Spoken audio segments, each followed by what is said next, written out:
Hello viewers, to everybody watching this video, hello and Assalamu alaikum. This is Salam reporting from Dhaka. Some of you, especially my friends, may know me as Mr. Jones.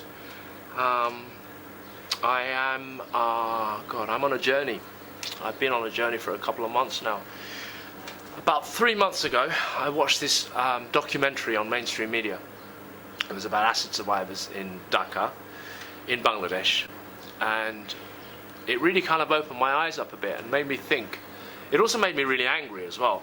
Now there are a few things. One, how is it possible for one human being to attack another in such a violent manner, such a quite disturbing, disgusting manner actually. The second thing that constantly played in my mind, I mean, there's an organization in Dhaka called the Acid Survivors Foundation, whom I'm trying to raise funds for and awareness for at the moment in the UK. They do some fantastic work, but it kind of really, well, it made me question how in a country with 160 million people plus, how there could only be one center, one place, one resource in the entire country that deals with acid burns. And the third thing that really got to me was that acid violence against men and women in Bangladesh, in India, in Pakistan, has been going on for years. It takes a Western presenter, a Western broadcaster, and a Western journalist to come along to Bangladesh and highlight what in essence is a Bangladeshi problem. And yet we are doing nothing about it ourselves, and we only take note of it because it happens to be a Westerner. And I find that quite patronizing in a way, but annoying. I find it quite racist from our own people. So I got up, I decided, you know what, instead of complaining, let's do something about this. So I have come out to Dhaka armed with a video camera. I've paid for my own flight, I've paid for my own hotels and everything else. And I've come to the Acid Survivors Foundation to not only check out the work that they do, but also to hopefully report back to the British Bengali public and highlight this issue, and in order to get them to not only discuss what's going on in Bangladesh, and sort of put as a society we need to put our hands up and say, whoa, enough already, we can't allow this to continue. But also I'm hoping to raise funds for the Acid Survivors Foundation to fund a rehabilitation program here. And as some of you may be aware, mental illness in Bangladeshi communities is not really taken seriously. It's zadu, it's jinns and evil spirits, and but emotional well-being of a human being is a very important thing. Emotional rehabilitation of an acid survivor is a very, very important thing. Often these people contemplate suicide. They go through severe bouts of depression. They're just, their whole world has been turned upside down. So I mean, like I said, it's one thing to repair someone's face. It's another thing to repair their personality. So I'm here, and I'm going to be interviewing some of the people who work here and I'm going to be observing what they do. Naturally, I can't show you everything because there are certain no-go zones and no-go areas which I have to respect. But do enjoy my video. Hopefully it will inform you a little bit. Now in front of me I have a very special lady who is the Executive Director of the Acid Survivors Foundation, affectionately known amongst her friends as Selina Apu. Yes, is that correct? This is Selina Ahmed, my name, but everybody, yes, calls you Selina Appa. Okay, Selina Yeah. Appa, would you kindly tell me what it is that you do here and what brought you into this line of work? So, I have started my journey, this organization actually 2013. When I started my journey, before that I actually worked for several organizations. So basically focused on violence against women issues, violence against children issues, and basically the gender issues. So it's a relevant field. So I started, and my journey actually, when I started, I believed that it would be an opportunity for me to work with our survivors directly. What I could not get when I worked for UN and when I worked for INGO. But as a development professionals or development worker, I could say I'm a development worker. So always I feel that if I can get direct opportunity to work for those actually we are working. So acid violence, you know, there's one of the gender-based violence in our country, and we started our journey since 1999 in our country to eliminate acid violence forever. And those are the victimized, they can live their life with dignity. That is our vision. So to fulfill that vision, if I am a development worker, can contribute more. So that is my, I could say, why I'm here today. And what actually I'm doing, that's overall, as a head of the organization actually, it's the overall planning and management, I'm responsible for that. But what I feel that it is really important for me, because it's a teamwork. If we can't our work as a team, so we can't achieve our expected goal. So to facilitate the team, to keep up our, I think, the good work, it is a renowned organizations all over the world, we could say. We are the pioneer.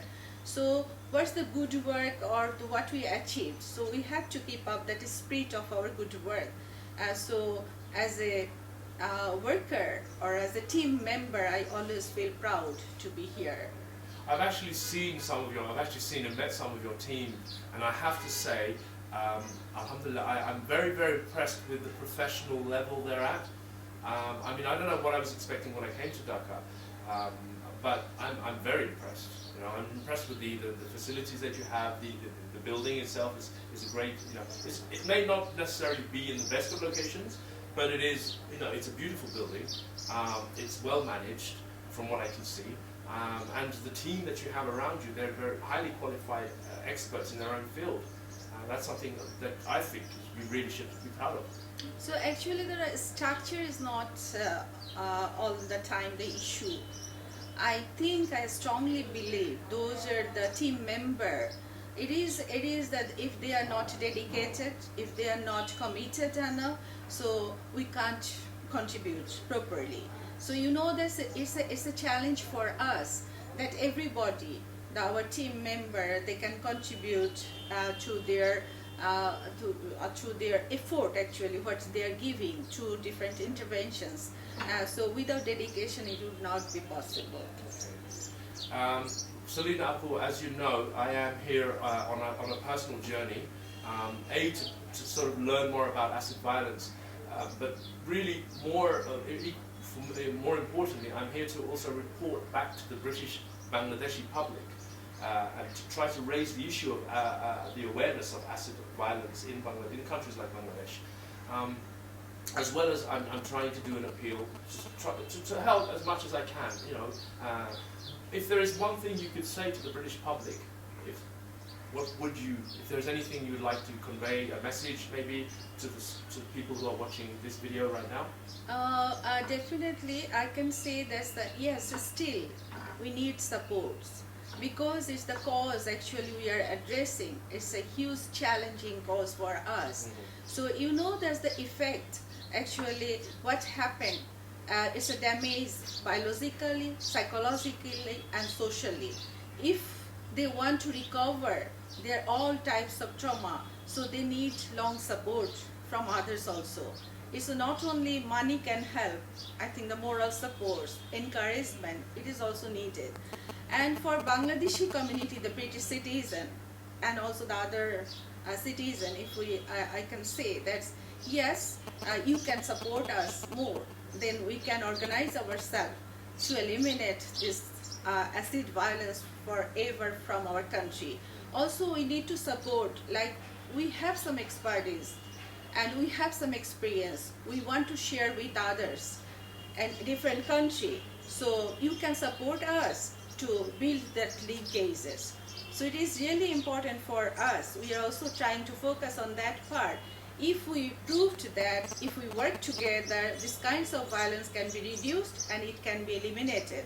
So what model or approach, like the biopsychosocial model we are following, so we need to exchange with other countries also where these kinds of violence is increasing trend.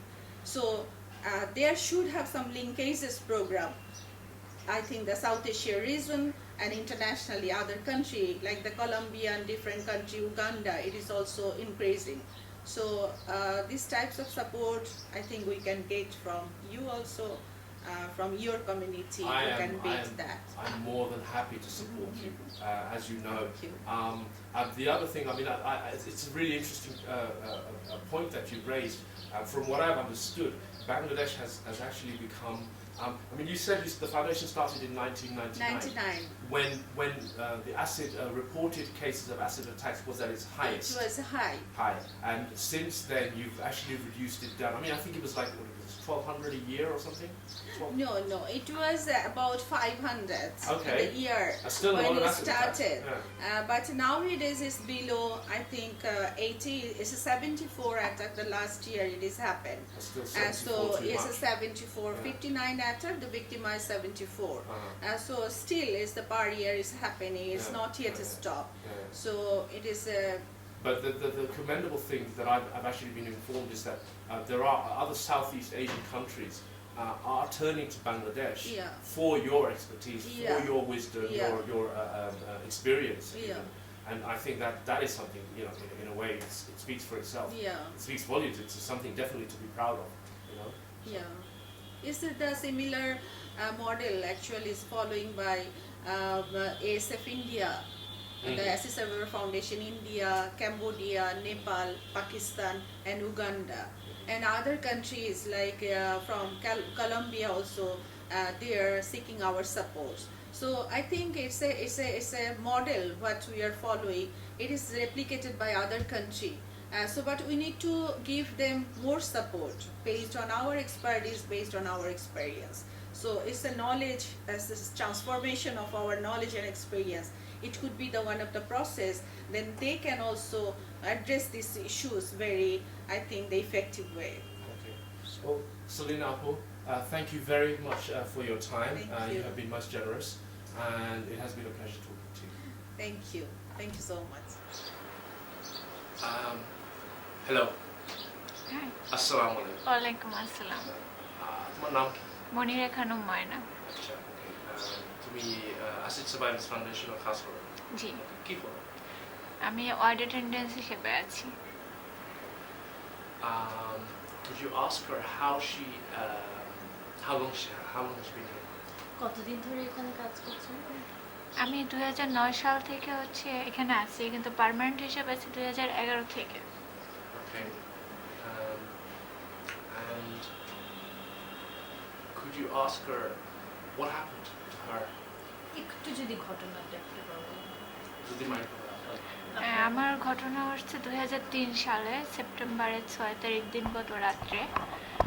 তো আমার ঘটনাটা ঘটছে প্রেম আর বিয়ে দুইটা মিলাইয়া। প্রস্তাব যে ছিল সেটা থেকে না করার কারণে ঘটনাটা ঘটানো হয়। I find it really interesting that she remembers the exact date and the time, and I find that cool money is very, yeah, it's very touching. Well, touching is not a word I would use. It's very emotional for me to actually fathom that, you know, I suppose something like this you could not possibly not forget. Yeah. ওনার মনে হচ্ছে যে আপনি যে ওই কোন সময় বা কোন সালে মানে পুরো দিন তারিখটা কখন হয়েছে, 2003 সালে সেপ্টেম্বরের 6 তারিখ দিনগত রাত্রে আমি বলছি। হ্যাঁ না ওইটাই ওটা এটা- আপনি এটা- যে এভাবে মানে মনে আছে ওইটাই আছে, ওনার এটা কাছে দেখে উনি খুব ইয়ে হচ্ছে আর কি। ইমোশনাল হচ্ছে। Yeah, gee, okay. How important is what happened to her, her experience?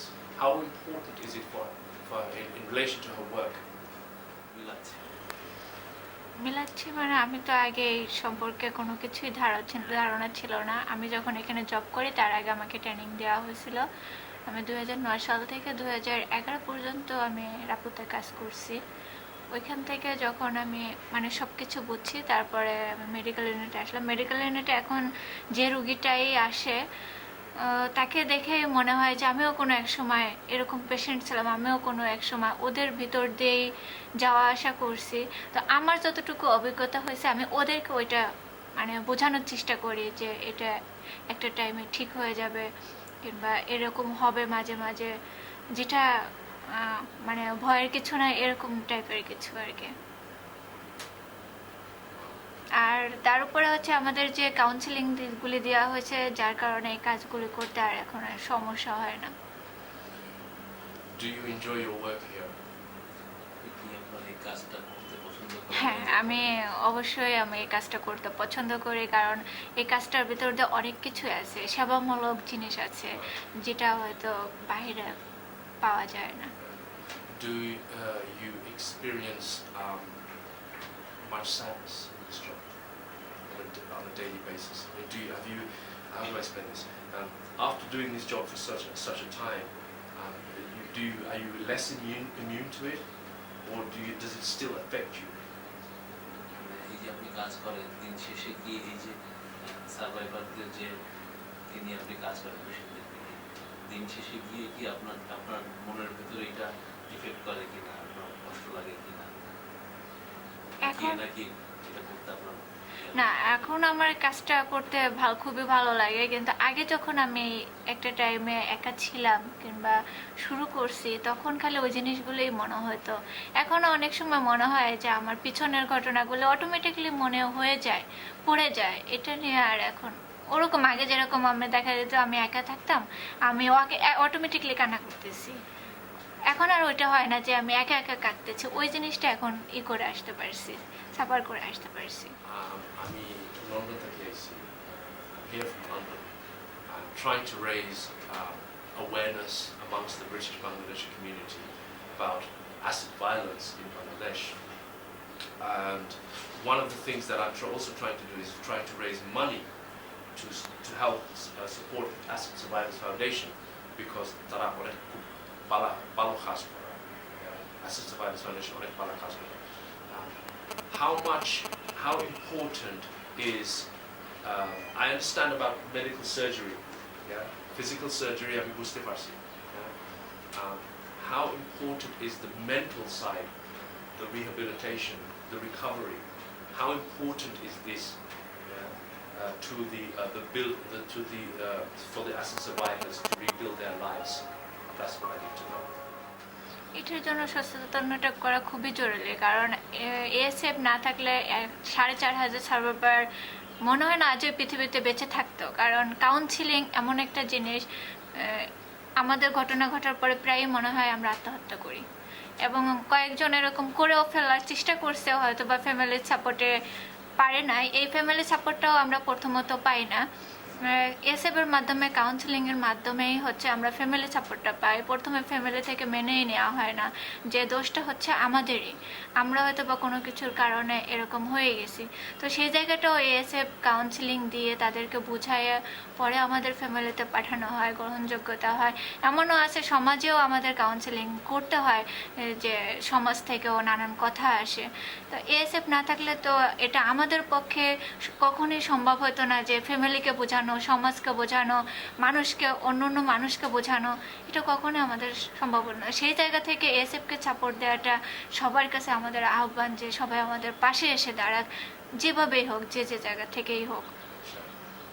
And I'm not going to keep her too long because I think she's been already আমাদের অনেক খুব সুন্দর answer উত্তর দিয়েছে। If she could choose a punishment for her attacker in an ideal world, what punishment would she give? আচ্ছা, এই বর্তমান বিশ্বে ধরেন যে অবস্থা আছে, এর মধ্যে আপনি যদি মনে করেন আপনাকে যে আক্রমণ করেছিল তার জন্য আপনি শাস্তি চাইবেন, তাহলে আপনি কি ধরনের শাস্তি প্রত্যাশা করেন? ফাঁসির শাস্তি প্রত্যাশা করি, কারণ হচ্ছে আমার যে কেসটা হয়েছিল তাতে 40 বছর রায় হয়েছিল। 40 বছরের ভিতরে যদি 5 বছর খাটতো তাহলে মন্ড বুঝ দিতে পারতাম যে না, আমি 5 বছর হয়তো বা যন্ত্রণা ভোগ করছিলাম, সারা জীবন করতেছি, কিন্তু ও 5 বছর করছে। কিন্তু এই জিনিসটা ছিল না, 2 বছরের মাথায় হাইকোর্ট থেকে আপিল নিয়ে বের হয়ে আসছে। তো ফাঁসিটা হলে তো আর ওটা করতে পারতো না যে আমি হাইকোর্টে আপিল করি, সঙ্গে সঙ্গে একটা রায় হয়ে গেলে শেষ। So, life for a life. হ্যাঁ, economic work. আমি কষ্ট করতেছি ঠিক আছে, সেও তো ওরকম করতে না পারতো। ঠিক আছে economic বুঝতে পারছি। And this is very hard for me as well. How do you see your future? আপনার ভবিষ্যৎকে আপনি কিভাবে দেখতে চান? আমি আমার ভবিষ্যতে অনেক বড় কিছু হতে চাই, সেটা হচ্ছে আমি আমার চাকরি শেষে একটা বিজনেস করতে চাই, এবং আমি এমন কিছু করতে চাই যে আমার ওখানে সবাই এসে আমাদের মতো যারা আছে ওরা হেল্প পাবে আর কি। মানে আমাদের বোনদের নিয়ে আমি একটা বিজনেস করতে চাচ্ছি, সেটা হচ্ছে আমার স্বপ্ন যে আমার একটা দোকান হবে, শপিং মহল হবে, ওইখানে আমি অনেক কিছু নিয়ে একটা ব্যবসা করব। আমি তোমারে ইনশাআল্লাহ আমি আমার নাম সালাম, আমি তোমার সাহায্য করবো মানে ড্রিমটা অ্যাকচুয়ালাইজ করবো। আমি সাগরের সাথে তোমার সাহায্য করবো। আমরা একটা প্রজেক্ট শুরু করতাম চাইলাম লন্ডনে, যেনে আমরা অ্যাসিড সার্ভাইভারে আমরা একটা মানে কোনো রকম একটা রিটেল ইউনিট, নাই হেয়ার ড্রেসিং, নাই রেস্টুরেন্ট, নাই একটা বিউটি পার্লার, একটা মানে ইন ঢাকা আমরা একটা শুরু করে দিতাম চাইলাম। সো ও কারণেও আমি ভিডিও বানাইলাম যে আমরা লন্ডনের মানুষের নিয়ে দেখাইলাম। আমরা বুঝতে পারছি এখন সিলেটি মাথনি না? ওকে, ঠিক আছে। সিলেটি, আমি সিলেটি। সিলেটি, তুমি অরিজিনালি কিতাব গোপালগঞ্জ, গোপালগঞ্জ কোথায়? মকসুদপুর, শেখ হাসিনার বাড়ি। It's a district. Okay. Is the birthplace of our leader Bangabandhu Sheikh Mujibur Oh, acha, okay. Yeah. What a great man, huh? If only his daughter was the same. Yeah. What else can I ask you? If you could tell the viewers who are watching this video one message in London, the British Bangladesh community, তুমি যদি একটা জিনিস কইতে পারতে কি হইলে? একটা message দাও তাহলে। আমি একটা মেসেজই দিব যে আমাদের এএসএফের যে অবস্থা এ পর্যন্ত আসছে সেটা আপনাদের মতো সবার সহযোগিতায় আসছে।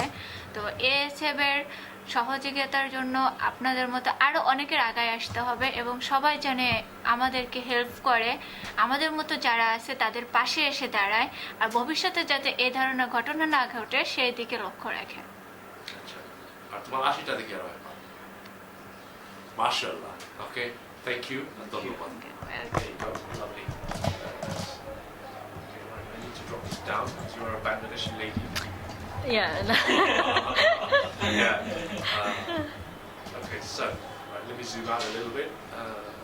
Right, so how's that? Yeah. Right, this is going to be a really wonderful conversation because we are actually going to go. Okay, I have 600. Is it recording? Oh, it's recording. Okay, cool. Right, don't worry, we're good to go. Hello there. Hi, Would you mind telling me your name, please? sure. It's Farina Ahmed. Okay. And Farina, you are Bangladeshi. I am Bangladeshi. Okay, you were born in Bangladesh, I was born in Bangladesh. but you don't have a Bengali accent. No, I don't. I left for Canada when I was 12. Okay. And then I came back when I was 25. So I spent 13 years in Canada. Okay, so did you come back because you were dragged back because you were married to a Bangladeshi, or because you chose to come back? I chose to come back. I did my undergrad in sociology, and I wanted to work. I wanted to work in the development sector, and I thought Bangladesh would be a perfect place to get some experience in the development sector. And I was interested in, because in the West you just hear about Grameen and BRAC. These are the two big NGOs. So I really wanted to do something in these two NGOs. I came back and I started my career with BRAC. Okay. And then I just I started liking what I was doing, so I spent 3.5 years at BRAC, and then I went off to do my master's. I went to Australia. I did my master's in development studies, and then I came back and I joined Acid Survivors Foundation. Okay. And how long have you been with the Acid Survivors Foundation? I've been here for 4 years. Okay. What drives you to work with acid survivors? I mean, what is it that motivates you to do? Because unless you have a personal agenda, I mean, you're not an acid survivor yourself. Do you have a family? No, I don't. But I think just obviously acid violence is one of it's just a horrible crime. But I've always It's a been disgusting crime. it's a disgusting against humanity crime. it is. But I've always been interested in working with violence against women. Okay, so you're coming from a okay. From that perspective, and and I think there are very few organizations where you have obviously your professional growth, but you can also it's a personal growth as well. Like I've learned so much from working here. That's just I think it's just allowed me to personally just Grow. grow. Okay. That's a good enough answer. What exactly is your role here? What do you do? So I am the head of program. So what we look after is the rehabilitation side of it. Okay. We have a 11-team unit. So we have the notification, which is that we have a hotline that we maintain. So and we have partnership with some local NGOs as well as BRAC because they have a huge network. And the media. So we run the hotline. So when there's an incident, we usually hear about it through the hotline from one of our partners, and we reach out to the victim. And plus, then we, depending on the percentage of burn and the injury, we either refer them to the nearest hospital or we bring them over to our hospital. And then once they've received treatment, what we do is our aim is to rehabilitate them and into their communities and to their family. So that's part of what we do. We also have, we do advocacy, prevention, awareness raising, and legal support. Okay. I mean, I bet you've seen some pretty harrowing stories in your time here. Yeah, there have been a few. Yeah. I mean, some more than others, right? I mean, every case of acid attack is pretty messed up. But I've been only sort of researching and analysing the situation and the history of it only recently for about 3 months. Obviously, you've been here for 4 years, so, and I've seen some pretty disturbing stuff. One of the key things that motivates me to get involved was how could one human being do this to another human being? Right. It's just downright wrong. Right. Something completely wrong about this. The other questions I've got for you is, sorry, my brain's gone a bit dead, but I take it you enjoy your work. Don't worry, this will all get edited later. Yeah. They'll cut out any questions. I take it you enjoy your work. I do, but no, of course I do. I think it's very. So, Farina, I've actually had a look around your facilities, and I have to say, I'm quite impressed. I mean, it's the teams that you have here seem very professional. Could you tell us a little bit more about your facilities? Like, how many beds do you have here? We have a 20-bed hospital here. And like our medical support, it includes obviously the treatment part, but as well as counseling. We have 2 psychologists who work here, as well as a peer counselor. And because burn care is a very specialized care, so we also have a physiotherapy unit. Sure. And they provide physiotherapy as well as a pressure garment, which is used to reduce contractures. And so our pressure garment, we have survivors working there, and they're the ones who are making the pressure garment. Okay. And how important is therapy after surgery? How in relation to surgery itself? I mean, one of the things that I think is misunderstood, or maybe not valued as much, especially amongst the Woolly society, is the aftercare, the Right. rehabilitation, the Right. emotional well-being of someone. I mean, it's all good. It's all good to stitch someone's face back up, but Right. what about their mind? I've heard of stories where acid survivors have contemplated suicide. Their self-esteem is very low. They lack confidence. They don't want to go back out into society. How much of an emphasis would you put on the aftercare the rehabilitation program Right. as opposed to the medical side? Well, because with us, the counseling actually starts from, as soon as they're admitted in the So literally hospital. as soon as they walk in. As soon as they Or walk carry in, you. because even for these and for survivors, like just being in the medical setup, or even a lot of them are having a surgery for the first time in their lives, right? So this is all new. And there are a lot of social factors that affect the mental health. Like for example, even the legal part. Like if the perpetrator has not been caught, or in a lot of cases we see that they're putting pressure on their families and they're sitting in the hospital getting treatment. So that also puts a lot of pressure on their mental. So I think it's very important. But what we struggle with in Bangladesh, because just awareness on mental health is very poor. In general, yes. In yes, I general, totally right? agree, And totally agree. these are trauma victims. So what we try to do is that when they go back to the community, because in the hospital setup they do have access to professional caregivers, but it's difficult when they're returned to their communities because they don't have, because we don't, in Bangladesh this field is still very centralized. Like it's mostly in Dhaka that you get access to professional therapists. So what we do is in some selected districts, we've tried to build a support system. So we have survivors groups. So they act like a self-help kind of group. And then we have, these are just in 6 districts that we're working as a part of a UNICEF project. And then we have some survivor ambassadors who also do door-to-door visits in these 6 districts. So that's kind of like an informal support system that we've tried to create.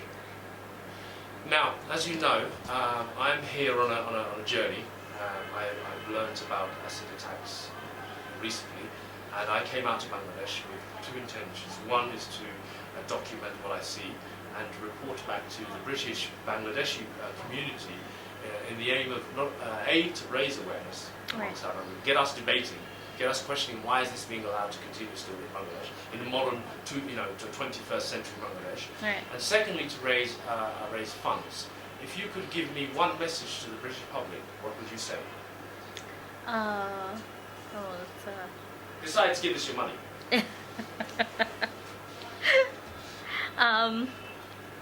Let me, That's okay, take your time. let me just think about it. One message to the British public. There can be more, but yeah, one would be good.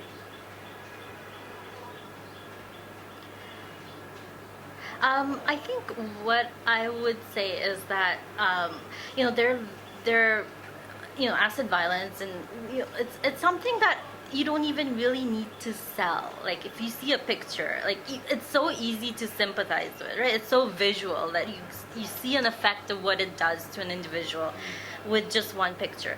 But I think there are many different facets, or like there are so many factors. It's just most of these, I'll specifically say most of the women and children have been subjected to other forms of violence. Because when you see the root causes of acid violence, it's dowry, it's early marriage, it's sexual harassment. So I think unless you change, like we could stop the use of unregulated acid, but unless you change perception, unless you change our socialization process, you can't bring sustainable change. So I think that would be the message, that we have to, we can obviously take care of the immediate needs, but there's so much more work to do. Thank you very, very much for your time. Thank you. And you have my utmost respect because I know that there is a huge brain drain in Bangladesh. Right. And yet, despite being clearly the educated lady that you are, you have not chosen to go elsewhere with your skill set and your talent. Oh, thank you. That alone, you have my respect. Thank you very much. Thank you. Assalamu alaikum. ওয়ালাইকুম আসসালাম আপনার নাম কি? আমার নাম Mohammad Shamim Okay. What I would like to know is what happened. আপনার সাথে কি ঘটনা ঘটছিল ওই আক্রমণের সময়, এটা যদি একটু বলেন। এটা আমার তো ওই বন্ধু বান্ধবের সাথে একটু বাইরে ছিলাম, রাগারাগি হয়েছিল। পরে এক সময় মনে করেন যে আমাকে ওরা শত্রু, মানে ভিতরে রাগটা ধরে রাখছে, হ্যাঁ। পরে আমাকে মনে করেন যে ওরা সাথে করে নিয়ে যায়, এরা আজ আমরা বেড়াইতে যাব, যাওয়ার পথেই ওরা লোকজন ঠিক করে রাখছিল আমাকে মারার জন্য। তো তখন মনে করেন যে ওরা আমাকে, আমি যে অ্যাসিড যে মানে এখানে ঢাইলা দিল, এরকম পিছন থেকে ঢাইলা দিছে, আমি মোটর সাইকেলের উপরে বসেছিলাম। তো মোটর সাইকেলের উপরে বসেছিলাম, পিছন থেকে ঢাইলা দেওয়ার পরে পরে আমি জ্বলা পড়া। হ্যাঁ, অ্যাসিড দিছে না কি দিছে তখন আমার এটা আমার নলেজে ছিল না, এটা আমি বুঝতে পারিনি। পরে আমি তো দৌড়াইতে পাথরে লাগাই নিয়ে গেছিল। দৌড়াইতে মেন রোডে এসেছি, মেন রোডে এসে এক বাড়িতে উঠছিলাম। সেখানে আসার পরে ওরা আমাকে, আমি বলতেছি যেরকম আমার জ্বলা পোড়া, তো এগুলি পুড়ে টুড়ে কালো হয়ে গেছিলো চামড়া। বললাম আমার তো এরকম জ্বলা পোড়া করতেছে। পরে ওরা আমাকে শোয়া মুরগির ডিম খোয়ারি ছিল, মানে খোয়ারের মধ্যে থেকে মুরগির ডিম বাইর করে আমাকে ভেঙে দিচ্ছে আর কি। তারপরে পড়তে ব্যথা বোথা শেষ হয়ে গেছে। পরের দিন সকালবেলা ওরা আমাকে হাসপাতালে ভর্তি করে দিচ্ছে। হাসপাতালে ভর্তি করার পরে হাসপাতালে বলতেছে যে আপনাকে তো অ্যাসিড মারছে। তাছাড়া তো আমার অ্যাসিড সম্বন্ধে কোনো ধারণা ছিল না। তো এই তো অবস্থা। তখন তো এসএফ হয় নাই, আমারটা তো অনেক আগে। ওই তো অষ্টআশির পরে আর কি। আমার মানে দিনক্ষণ পুরোপুরি ঠিক নাই। ঠিক আছে সবাই। আপনার বয়স কত আছে? বয়স তো তখন 20-22 হবে। আচ্ছা, তো খুব শিয়ানা ছিলাম। হুম। আপনি আসিফ সার্ভাইভার্স ফাউন্ডেশন মানে খাস করা? হ্যাঁ, এটা ওই যে আমার সিরাজগঞ্জে মানব মুক্তি একটা প্রতিষ্ঠান আছে, এসসি সার্ভাইভার ফাউন্ডেশনের সাথে পার্টনারে কাজ করে। আচ্ছা, তো মানব মুক্তির কাছ থেকে আমি জানছি যে এসসি সার্ভাইভার ফাউন্ডেশন আছে, এখানে এই যাদেরকে অ্যাসিড মারা হয় তাদেরকে চিকিৎসা দেয় এবং পুনর্বাসন করে, বিভিন্ন দিক দিয়ে আর কি সহায়তা করে আর কি। এটা যাই না, পরে ওখান থেকে আমাকে এখানে এসসি সার্ভাইভার ফাউন্ডেশনে নিয়ে আসে। পরে এখানে আসার পরে আমি সার্জারি হই, আমার এগুলি আরও খারাপ ছিল। আচ্ছা, এখানে আসার পরে আমি সার্জারি হই, সার্জারি হওয়ার পরে সুস্থ হওয়ার পরে আবার আমাকে এখানে এরা চাকরি দেয়। আচ্ছা। আমি এখানে একটা জায়গায় কাজ করতেছি আর কি। কতদিন আপনি? আমি এখানে মোটামুটি 5 বছর চলতেছে। ওকে, ভেরি গুড। ওকে, আমি তো লন্ডন থেকে আসছি। জি। এটা বুঝছেন। আমি আইছি দুই কারণে। পয়লা হইল আমি লন্ডনের মানুষরে, আমি ব্রিটিশ বাঙালি মানুষের মানে দেখাইতাম চাইলাম, শিখাইতাম চাইলাম যে ওই দেখো আমরা বাংলাদেশের অবস্থা কি, অ্যাসিড অ্যাটাক হয়ে যায়। সেকেন্ডলি হইল আমি চাইলাম পয়সা সামনা করতাম, তো অ্যাসিড সার্ভাইভার্স ফাউন্ডেশনে মানে সাহায্য করবো। কিন্তু আমি দেখছি প্রায় ভিকটিম হল ব্যক্তি মানুষ। 7 জন ভিকটিম সার্ভাইভার থাকি 6 জন বেটি মানে মেয়ের, একজন বেটা, 7 জনের মাঝে একজন বেটা মানুষ। আপনি বেটা মানুষ হইয়া আপনার একটা মানে কিলা এফেক্ট করে? ও, এটা আমাকে, হ্যাঁ, বাইরে চলাফেরার ভিতরে অনেকে আমাকে প্রশ্ন করে যে আমরা তো শুনছি মহিলা করে অ্যাসিড দেয়, পুরুষ মানুষে অ্যাসিড দেয়, এটা তো শুনি নাই, দেখিও নাই। তখন আমি বলি ভাই, এটা এখন আমি এসসি সার্ভাইভার ফাউন্ডেশনে চাকরি করি, এখন তো আমি অনেক কিছু দেখি, মহিলাকেও মারে পুরুষকেও মারে, বিভিন্ন সহিংসতার শিকার হয় পুরুষরাও। যেটা হচ্ছে জায়গা সম্পত্তি নিয়ে, প্রেম ভালোবাসা নিয়ে, ইত্যাদি ইত্যাদি অনেক কারণেই এখন ছেলে পুরুষ নাই। অ্যাসিডটা হতেছে এটা মানে এখন নারী পুরুষ সবাইকেই অ্যাসিড মারে, শুধু মেয়েকে মারে না, ছেলেকেও মারে। অনেক ছেলে মানুষ আমাদের এখানে আছে, তো আমাদের অফিসে অনেক ছেলে মানুষ আসে, চিকিৎসা হয়। আপনি মাঝে মাইন্ড করেন, আপনি বিয়ে শাদী করছেন? জি, বিয়ে শাদী করছি। আমি শিশু? না, আমি বিয়ে করছি অ্যাক্সিডেন্ট হওয়ার পরেই বিয়ে করছি। হ্যাঁ, আমার মেয়ে হয়েছে, বিয়ে দিছি, ছেলে 7-এ পড়তেছে। আপনার লাইফ কিছু বদলিছে নি? মানে আপনি মনে করেন? হ্যাঁ, অ্যাসিড সহিংসতা হওয়ার পরে আমি তখন নার্ভাস ফিল করি। তখন তো আমি তো ওই সময় মনে করেন যে আমি একজন ড্রাইভার। হ্যাঁ। আমি এটা হওয়ার পরে আমি তখন বাস চালাইতাম এই অ্যাক্সিডেন্ট হওয়ার আগে। তো এটা হওয়ার পরে তো আমি দুর্বল হয়ে গেছি। মানুষ সমাজের ভিতরে বাইরে হইতে আমার কাছে সংকোচ লাগে, লজ্জা লজ্জা লাগে। এক পর্যায়ে আমি মনে করেন যে বাড়িতেই থাকি, মানুষজনের ভিতরে কম বাইরে হই, কাজ কাম করি না। পরে আস্তে আস্তে আস্তে আস্তে আস্তে আস্তে মনে করেন যে এসি সার্ভাইভার ফাউন্ডেশনে যখন ঢুকলাম, তখন এখানে বিভিন্ন মিটিং সেমিনার করার পরে মানুষজনের সাথে মিশতে মিশতে এখন আর ওই সমস্যা মনে করি না আর কি। আমি মনে করি এটা যে কোনো ভাগ্য হয়েছে, আমার মতন তো আরও মানুষ আছে, আমার থেকেও কুচ্ছিরিত আছে, আর আমার হাত পা চোখ তো ভালো আছে। হ্যাঁ, মানুষে কে কী করলেও এটা আমার দেখার দরকার নেই। আমি যাদের সাথে মিশি তারা তো আমাকে ভালোবাসে। হ্যাঁ, এটা এরকম আর কি। এখন আমার সমস্যা হয় না। আমি এসএসএল ফাউন্ডেশন আসার পরের থেকে আমি মনে করেন যে আমি বুক ফুলাইয়া চলি। আমার যেটা হয়েছে আমি এটা মনেই রাখি না। Very good. আমি এই মেসেজটা আমি ফাটাই লন্ডনের গেছি। লন্ডনের আমরা ব্রিটিশ বাংলাদেশি কমিউনিটি দেখলাম। তারা আপনি যদি একটা কথা হইতে পারতেন, একটা মেসেজ দিতে পারতেন, কি হইতাম? আমি তো আসলে মানে মেসেজ টেসেজ দিতে পারি না, তবে দিতে পারবো। ফোকা কিছু কিছু আপনার